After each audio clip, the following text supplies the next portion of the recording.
کیا انجیکشن لگانے سے روزہ ٹوٹ جاتا ہے؟ دیکھیں، ایک ہے روزے کا ٹوٹنا اور ایک ہے انجیکشن کا کسی بغیر وجہ کے لگوانا یا کوئی بغیر مجبوری کے لگوانا۔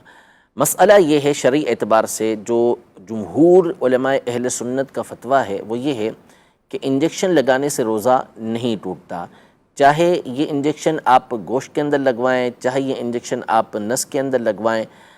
دونوں صورتوں میں روزہ نہیں ٹوٹے گا۔ البتہ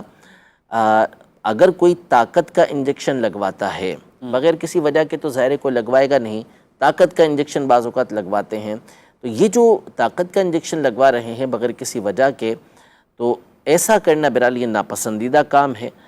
لیکن پھر بھی اس سے روزہ نہیں ٹوٹے گا۔ تو انجیکشن کے حوالے سے شرعی مسئلہ یہی ہے۔ اسی طرح اگر ہم ڈرپ کے اوپر آ جائیں تو ڈرپ اگر کوئی لگواتا ہے تو اس سے بھی روزہ نہیں ٹوٹے گا، بلا ضرورت،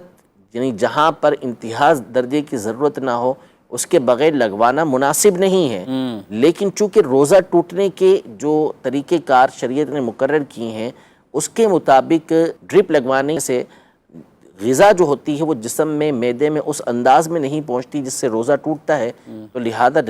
انجیکشن یا ڈرپ سے روزہ نہیں ٹوٹے گا۔ ٹھیک ہے، یہ قدم اسی جو مجبوری کی صورت میں اب کسی طرح بھی روزے کی تکمیل میں کوئی مسئلہ آ رہا ہے، بعض اوقات ہوتا ہے، ایسا ہوتا ہے، یعنی جیسے انجیکشن تو کوئی بغیر مجبوری کے نہیں لگواتا، کس کو مزہ آئے گا انجیکشن لگوانے میں؟ کیا مزہ آئے گا سوائے یہ کہ سوائے طاقت کا اس کا لگوانا ہو تو ایک الگ بات ہے۔ ڈرپ میں بعض اوقات یہ مسائل ہوتے ہیں کہ جیسے خاص طور پہ خواتین کا پرابلم ہوتا ہے بعض اوقات کہ وہ روزہ رکھنا چاہتی ہیں اور روزہ مکمل کر سکتی ہیں لیکن کمزوری ہوتی ہے، تو اس میں ان کے لیے یہ آسانی ہو جاتی ہے کہ اگر وہ ڈرپ لگوا لیں گی تو اتنی ان کو قوت حاصل ہو جاتی ہے، طاقت حاصل ہو جاتی ہے کہ روزہ اپنا مکمل کر لیں گی، تو بالکل وہ ڈرپ لگوا کر بھی اپنا روزہ مکمل کریں گی۔